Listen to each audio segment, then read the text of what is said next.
Hello and welcome to edu smart affairs YouTube channel. इस video का topic है आखिर क्यों फिशिंग जोन्स अमेरिका और यूरोप में या फिर यूं कहें कि नॉर्दर्न हेमिस्फीयर में ही विकसित हुए, और साथ ही इसमें हम यह भी जानेंगे कि फिशिंग इंडस्ट्रीज क्या होती हैं और इसकी क्या इंपॉर्टेंस है। वीडियो स्टार्ट करने से पहले मैं आपको नॉर्दर्न और साउदर्न हेमिस्फीयर के बारे में ब्रीफ इंट्रोडक्शन देना चाहूँगा। हमारी अर्थ पर एक इमेजिनरी लाइन बनाई गई जो पृथ्वी के बीचों बीच निकलती है। इसको इक्वेटर कहा जाता है। इस इक्वेटर के नॉर्थ वाले सारे पार्ट को हम नॉर्दर्न हेमिस्फीयर कहते हैं और इस इक्वेटर के जो साउथ में आता है उसको हम साउदर्न हेमिस्फीयर कहते हैं। इसके साथ ही हम यह भी जानते हैं कि नॉर्दर्न हेमिस्फीयर में लैंड मास ज़्यादा है और साउदर्न हेमिस्फीयर में वाटर ज़्यादा है। इस वजह से हम यह सोचते हैं कि जहाँ पर पानी ज़्यादा होता है वहाँ पर मछलियों की तादाद ज़्यादा होती है, लेकिन एक्चुअल में यहाँ पर ऐसा नहीं है। नॉर्दर्न हेमिस्फीयर में लैंड मास ज़्यादा होने के बावजूद भी यहाँ पर फिशिंग एरियाज ज़्यादा डेवलप्ड है as compare to southern hemisphere. तो इस वीडियो में हम यही जानेंगे कि ऐसा क्यों है। तो सबसे पहले मैं आपको फिशिंग इंडस्ट्रीज़ क्या होती हैं इस बारे में बता देता हूँ। फिशिंग इंडस्ट्रीज़ बताने से पहले मैं इंडस्ट्रीज़ का मतलब बता देता हूँ। ऐसी कोई भी प्रोडक्शन यूनिट जिसमें ऑर्गेनाइज सप्लाई चेन हो, प्रोडक्शन चेन हो और साथ ही वेल ऑर्गेनाइज स्टोरेज चेन हो, उसे इंडस्ट्रीज़ कहते हैं। और इसी को हम यदि फिशिंग में अप्लाई कर देते हैं तो वह फिशिंग इंडस्ट्रीज़ बन जाती है। फिशिंग इंडस्ट्रीज़ कितनी इंपॉर्टेंट है हम इस बात से पता लगा सकते हैं कि फूड एंड एग्रीकल्चर ऑर्गेनाइजेशन ने एक डेटा निकाला जिसमें यह बताया गया कि 600 मिलियन पीपल डायरेक्टली और इनडायरेक्टली फिशिंग इंडस्ट्रीज़ पर डिपेंडेंट हैं।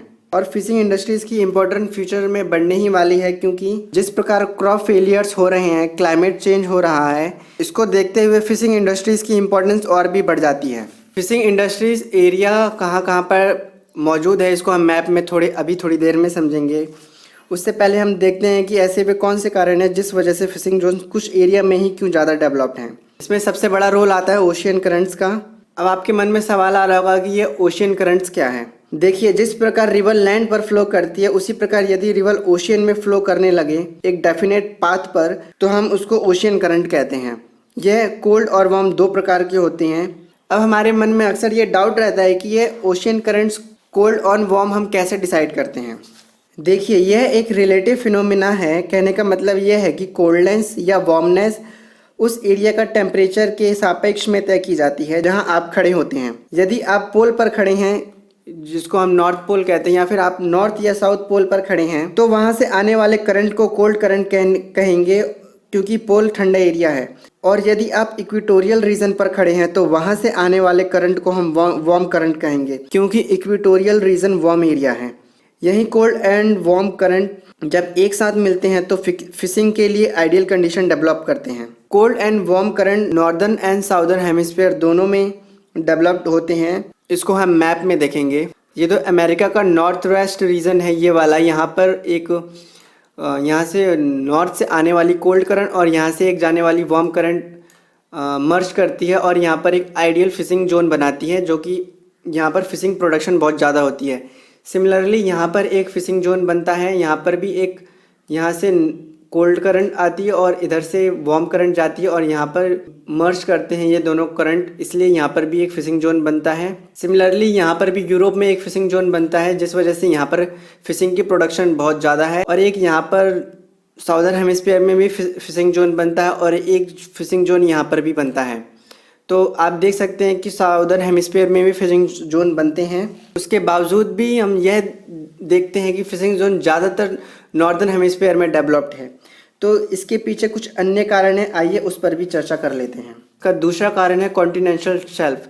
कॉन्टिनेंटल शेल्फ्स क्या होता है इसको मैं ये समझा देता हूँ। जैसे कि ये एक लैंड मास है कॉन्टिनेंट का, और इसके बाद ये ऐसे जाके यहाँ पर ये ओशियन है और यहाँ पर ये कॉन्टिनेंट है। तो कॉन्टिनेंट यहाँ तक है। उसके बाद यहाँ पर ये पानी मान लेते हैं हम, यहाँ पर ये पानी है। तो ये पानी के ये जो 200 मीटर अंदर का जो एरिया होता है, जो यहाँ तक फैला होता है, इसी को हम कॉन्टिनेंटल शेल्फ कहते हैं। इसके नीचे ये एकदम से नीचे चले जाने लगता है, तो इसको हम कॉन्टिनेंटल स्लोप कहते हैं। लेकिन नॉर्दर्न हेमिस्फीयर में हम देखते हैं कि कॉन्टिनेंटल शेल्फ ज़्यादा डेवलप्ड है और फिशिंग जोन्स इसी एरिया में ज़्यादा डेवलप्ड होता है। साउदर्न हेमिस्फीयर में कॉन्टिनेंटल शेल्फ्स उतने नहीं पाए जाते हैं या फिर उतने वाइडली नहीं स्प्रेड हैं जिस तरीके से नॉर्दर्न हेमिस्फीयर में स्प्रेड है, जिस वजह से फिशिंग जोन्स नॉर्दर्न हेमिस्फीयर में ज़्यादा डेवलप्ड है। उसका अगला कारण आता है कोस्ट लाइन। नॉर्दर्न हेमिस्फीयर में लैंड मास ज़्यादा है, इसलिए वहाँ की कोस्ट लाइन ज़्यादा इरेगुलर है, जिस वजह से यहाँ fish production and fish catching के लिए फेवरेबल कंडीशन प्रोवाइड करता है। अगला कारण है कि नॉर्दर्न हेमिस्फीयर में टेम्परेट एरियाज़ का क्लाइमेट, यहाँ का ठंडा वातावरण फिशिंग के लिए, उसके स्टोरेज के लिए अनुकूल परिस्थितियाँ प्रदान करता है। ट्रॉपिकल एरियाज़ देखें जो कि इक्वेटोरियल रीजन के पास आसपास के एरिया को ट्रॉपिकल रीजन्स कहते हैं। इसका अगला कारण है फिश क्वालिटी।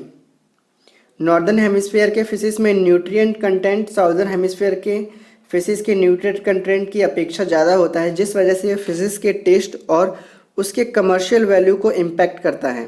इसका अगला कारण है स्पीसीज वैरायटी। नॉर्दर्न हेमिस्फीयर में स्पीसीज वैरायटी साउदर्न हेमिस्फीयर की कंपैरिजन में कम है, जिस वजह से लार्ज स्केल पर स्पीसीज का एक्सप्लॉयटेशन किया जा सकता है। Large species variety large scale exploitation के स्कोप को रिस्ट्रिक्ट करती है। और आखिरी में हम कैपिटल या फिर इन्वेस्टमेंट के कारण को बिल्कुल भी इग्नोर नहीं कर सकते, क्योंकि यह भी एक बहुत ही महत्वपूर्ण कारण है कि क्यों नॉर्दर्न हेमिस्फीयर में फिशिंग जोन्स ज़्यादा डेवलप्ड हैं, क्योंकि इसके बिना कोई भी इंडस्ट्री डेवलप नहीं हो पाती। कमर्शियल फिशिंग के एडवांस फिशिंग वेसल की ज़रूरत होती है, जिसमें लार्ज कैपिटल इन्वेस्टमेंट लगता है।